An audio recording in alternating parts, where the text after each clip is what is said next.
31 अगस्त तक अमरीकी अफवाज का इनखला मुकम्मल हो जाएगा। इनखला मुकम्मल ना हुआ तो तालिबान की जानिब से किस किस्म का रद्द अमल आ सकता है? इस सवाल पर बात करने के लिए हमारे साथ मौजूद हैं सीनियर तज्ज़ियाकार इकराम सहगल साहब। सर बहुत बहुत शुक्रिया हमें वक्त देने के लिए।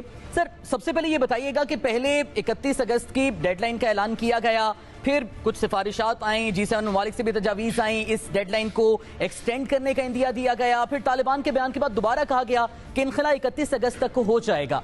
आप क्या समझते हैं, अमरीकी इनखला 31 अगस्त तक मुमकिन हो पाएगा? सर तालिबान ने बड़ा क्लियर कर दिया है कि एयरपोर्ट कोई अफगान नहीं जाएगा। ठीक है, जितनी भी इवैक्यूएशन होगी वो उन पर्सनल की होगी जो फॉरेन नेशनल्स हैं।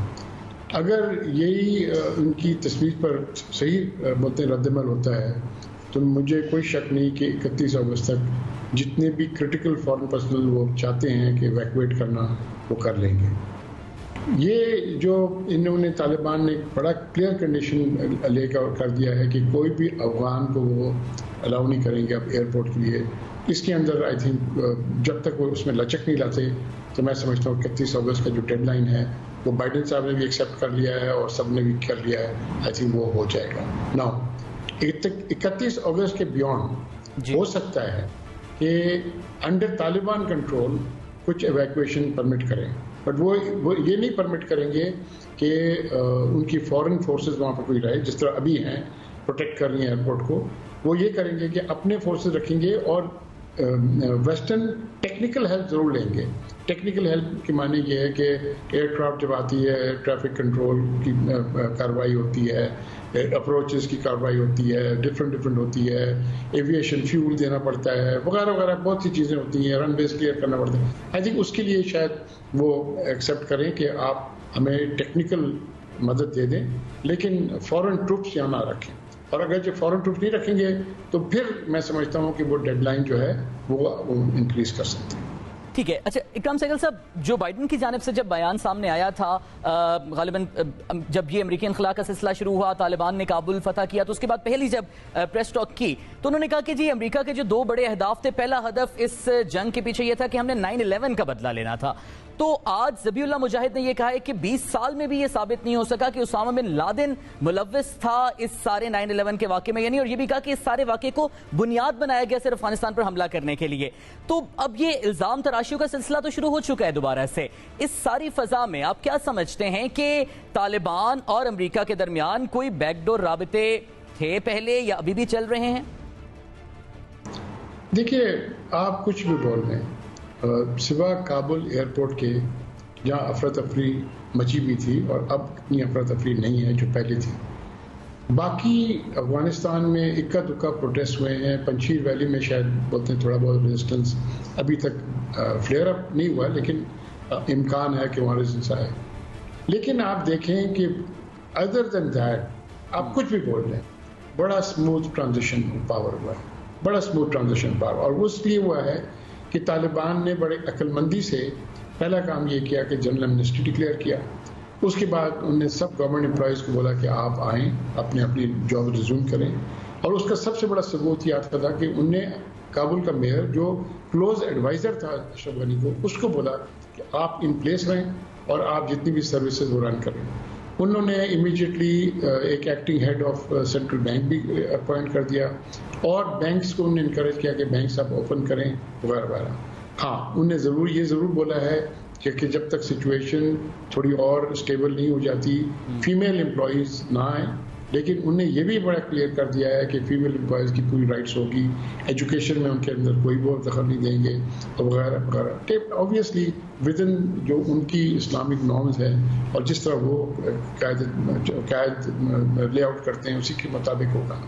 लेकिन मैं समझता हूँ कि जो कुछ कत्ले गारत हो सकती थी काबुल में, अगर ये actual street to street hand to hand battle होता तो वो नहीं हुआ। वो बहुत आई थिंक अक्लमंदी दिखाया तालिबान ने भी, और मैं समझता हूँ कि अक्लमंदी दिखाया यूएस एंड नेटो फोर्सेस ने भी, कि वो उन्होंने रेजिस्ट नहीं किया कहीं तालिबान को। इक्का दुक्का इंसिडेंट ज़रूर हुआ है एयरपोर्ट पर इधर उधर, लेकिन जो हो सकता था मैं समझता हूँ वो नहीं हुआ। और اس کی آئی تھنک آپ کچھ بھی بول رہے ہیں، آپ طالبان کو بھی داد دیں اور دوسری سائڈ کو بھی داد دیں کہ جو بولتے ہیں نا کہ جو ایکسپیکٹڈ تھا کوشچن، جس طرح پروپیگنڈا چل رہا تھا، وہ پروپیگنڈا کے باوجود یہاں پر افراتفری جس طرح ہو سکتی تھی وہ نہیں ہوئی۔ اچھا اکرام صاحب، آپ بھی پیسفل ٹرانزیشن کی بات کریں اور ظاہر اس بات کو سراہا بھی جاتا ہے دونوں فریقین کو بھی، لیکن یہاں پر طالبان نے یہ بیان دیا ذبیح اللہ مجاہد نے کہ امریکی جو فورسز ہیں ایئرپورٹ پر ان کی جانب سے فائرنگ کا سلسلہ کیا جاتا ہے تاکہ اس سارے معاملے میں بدمزگی اور ٹیرر پھیلایا جا سکے۔ امریکہ اپنے شہریوں کو روک رہا ہے ایئرپورٹ آنے سے کہ غالباً ISIS کی جانب سے تھریٹ ہے، اور طالبان پر بھی الزام لگایا جا رہا ہے۔ تو اس صورتحال میں سپوائلرز کس حد تک آپ سمجھتے ہیں کہ وہ اس پیسفل ٹرانزیشن کو متاثر کر سکتے ہیں، اور یہ سپوائلرز کیے کس کی جانب سے جا رہے ہیں؟ دیکھیے سپوائلرز تو ہر جگہ موجود ہوں گے، اب کیوں نہیں سمجھتا؟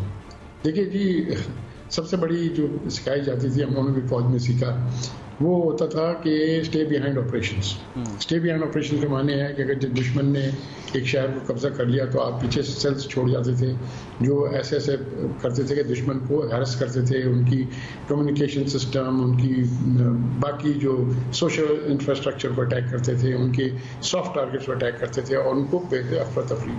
نہ دیکھا جائے، اگر دیکھا جائے تو اس اتنے دنوں میں کہیں پر بھی ایسا کوئی جگہ کوئی انسیڈنٹ ہوا ہے کابل میں جہاں اسٹے بیہائنڈ آپریشن ہوا ہے۔ بیسکلی یہ ہے کہ جو اسٹے بیہائنڈ آپریشن کرنے والے ہوتے ہیں وہ اسپیشل فورسز کے لوگ ہوتے ہیں۔ اسپیشل فورسز کے لوگ زیادہ تر امراللہ صالح کے ساتھ وہ تاجکستان کی طرف چلے گئے۔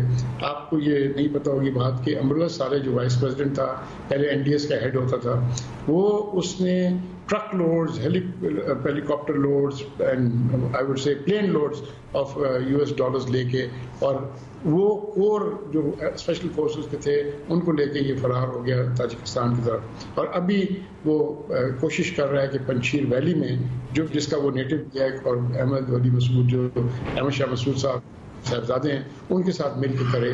لیکن احمد ولی مسعود نے یہ ضرور کہا ہے کہ ہم نیگوسیشن کا ہم قائم رکھیں گے، اور ہم سوچتے ہیں کہ ایسا نہ ہو کہ ہم لڑائی کے ملوث ہو جائیں۔ اچھا اکرام سہگل صاحب، اس ساری افغانستان کی صورتحال میں پاکستان کا کردار جو مذاکرات میں رہا وہ بھی ظاہر ہے آپ کے سامنے، اور بہتر طریقے سے آپ اس کو انالائز کر سکتے ہیں۔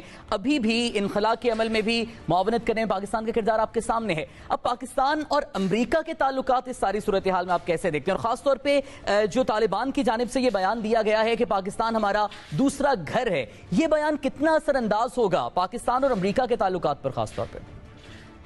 دیکھیے ایک بات میں آپ کو بڑا کلیئر کر دوں، افغانستان میں کوئی بھی سلوشن پاکستان کے بغیر نہیں پاسبل تھا، اور وہ آخر میں یہ ثابت ہو گیا کہ آخر پاکستان نے فیسیلیٹیٹ کیا طالبان اور ان کی مذاکرات۔ پاکستان نے جب یہ اپنا بولتے ہیں کہ طالبان پیچھے ہٹتے تھے، پاکستان ان کو انکریج کرتا تھا کہ جی آپ مذاکرات کریں، اپنے جد و جہد کے ساتھ، آپ لڑائی کے بغیر آپ جو جیت سکتے تھے آپ لیں، اور آخر میں پاکستان اس بات میں بالکل ان کی موقف بالکل ٹھیک رہی، اور میں سمجھتا ہوں یہ بہت بڑی کامیابی ہے پاکستان کی۔ ٹھیک ہے، بہت بہت شکریہ اکرام سہگل صاحب ہمارے ساتھ آپ موجود تھے۔ ناظرین، پروگرام پاکستان کا سوال سے مجھے اجازت دیجیے، پاکستان کے دیگر سوالوں کے ساتھ دوبارہ آپ کی خدمت میں حاضر ہوں گے۔ اللہ نے کے پان۔